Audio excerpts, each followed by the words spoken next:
As Jeff and I were recently on a mission trip to New Zealand, we decided to shoot a video that shows as it happens the process that many church planners go through.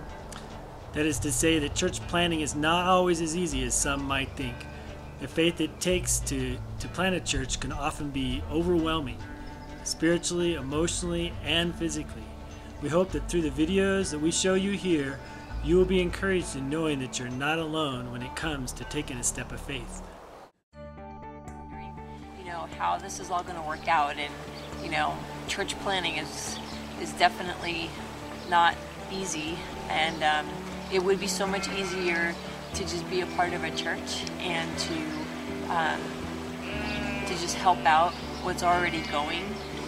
And yet at the same time, I know that God often calls us to things that are not easy, but definitely more challenging and difficult. So as I was walking along, I was thinking about just this whole venture of faith and how is God going to make all of this happen. You know, I've just been thinking, should we be working really hard to get a job, or should we be working really hard at talking to people first? And so we were waiting for the coffee, and I decided to go to a different part of the store, and there was two boys sitting there, like college-age looking guys, and I encouraged Jennifer to go sit in this area, sit near them, and you know, we have a lot of questions about what's going on in this town, so it was pretty easy to ask a question. So I said, you know, do you know where we could, you seem to know a lot about this town, do you know where we could find out about the bus system? And that was all he needed. He really wanted to help us. I think it was partly because of the accent, you know, that we're from another country, so that seemed to help a lot. But that was all he needed, and we started a general discussion. But eventually Jennifer stepped up and said, you know, the conversation kind of led in the direction of you know, what he was going to do with the rest of his life. And Jennifer just straight out asked him, do you believe in God? And he said, yeah, I kind of do. Lately I've seen a lot of things happen in my life that just seem to be pointing me towards God. A lot of coincidences, he said. And he gave us some examples. And I said, well, that's kind of funny, because this is another coincidence right here.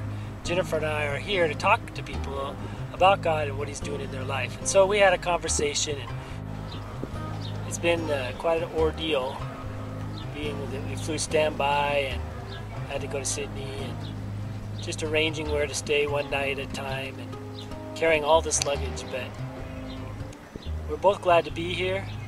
But the next step is what we're concerned with. We're thankful that God, you know, allowed us to get this far.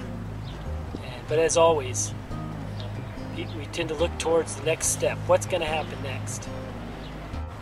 And so if there's people out there that wonder how this all works, they can see, well, it doesn't quite work as smoothly as they might hope. But that's what it's all about. It's all about having faith.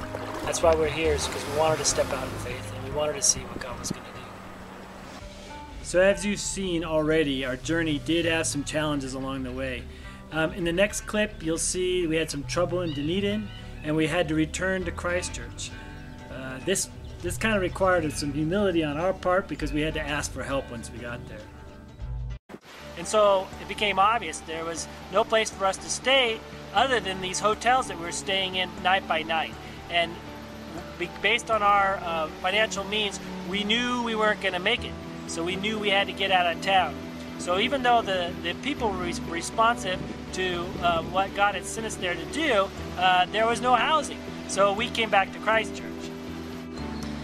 one of the things too is that we were welcomed to Christchurch by some friends of mine, Alan and Carol, who have been phenomenal. They were totally wonderful to us, and they took us up to their home, which is located in Sumner, which is a little bit outside of the city, but it's beautiful. And that was one of the areas that was hard hit by the earthquakes for sure.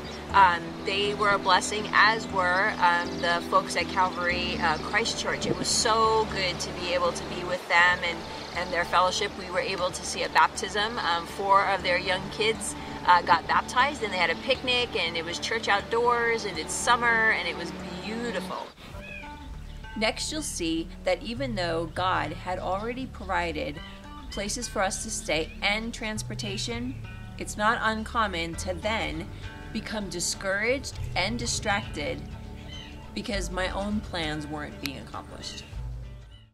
I've been thinking about the fact that if God is able to make such beautiful, clear water, and if He's able to make all of the plants that I see and all of the nature and all of the kelp and, you know, all of these beautiful things around me, then surely God has a place for Jeff and I somewhere. And if He can make all of these things, then for Him it's no hard thing to communicate where He wants us to be. And one of the things that I'm learning right now is patience, because in my humanness I want things to be fast and I want to know, and sometimes that quest for knowledge really is terrible because it seems like there's always a battle to be content with what you already know. This downtime has been really long. It's been it's been 2 months, and it's just, I think that part is just starting to, is kind of wearing on me a little bit. I haven't gone this long before, so I think it's just walking in unfamiliar territory and, you know, the struggles that come with that. And I really have been thinking about that, and I am trying today to practice thanking God that I get to trust Him for everything, that I get to trust Him for what I'm going to do today, that I get to trust Him for what we're going to eat for dinner, that I get to trust Him for where He's going to put us in our lives, and that's a privilege, and I need to start seeing it as that and not as a burden, because it's not a burden. It's just that humanness in me just wants to push against it and struggles. But anyway, today is my prayer that God would just help me to be thankful for all things, and that I would be blessed, and that I would be at rest in Him here, and not thinking and not trying to get ahead of Him. It's so hard though, but I know that God will help me because I need Him, and I can't do without Him. The great news is one of the prayers we ask you all to pray is that I could get a job here so that we could stay here. And that prayer has been answered. One of the guys in Calvary Chapel Christchurch is an entrepreneur, and he needs help with websites and other software, which is exactly the area I'm qualified for. And so now we get to start going through the work visa process. But they really want people with qualifications to stay here. So this should be pretty easy, but it's still up in the air. We haven't quite finished that process yet. So please pray for us in that. Have you ever felt the thrill of victory and then the agony of defeat? Well, that about sums up what happens next. Hello everyone, we're back from New Zealand. We're in Pennsylvania at Jennifer's mom and dad's house, and we just wanted to tell you what's going on.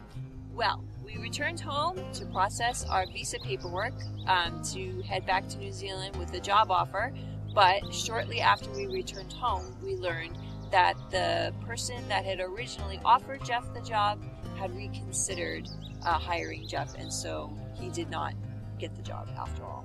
So we will not be returning to New Zealand right away. We look forward to opportunities to go back with short-term missions trips, but at this time we're going to pursue a new life. So we're on a new venture, new step of faith.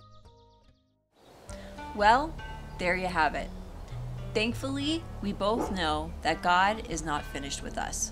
What happened to us in New Zealand is part of our story, but it's not all of it. Though we don't always understand God's redirection, we do believe that our time in New Zealand did cause us to grow in our faith. We are thankful for the people that God brought into our lives and have no regrets for going at all. We hope and pray that if you're at the point in your life where you're considering taking a step of faith, that you would have been encouraged by what you've seen. Remember, the outcome doesn't belong to us, it belongs to God, and He's able to use whatever happens for His own glory.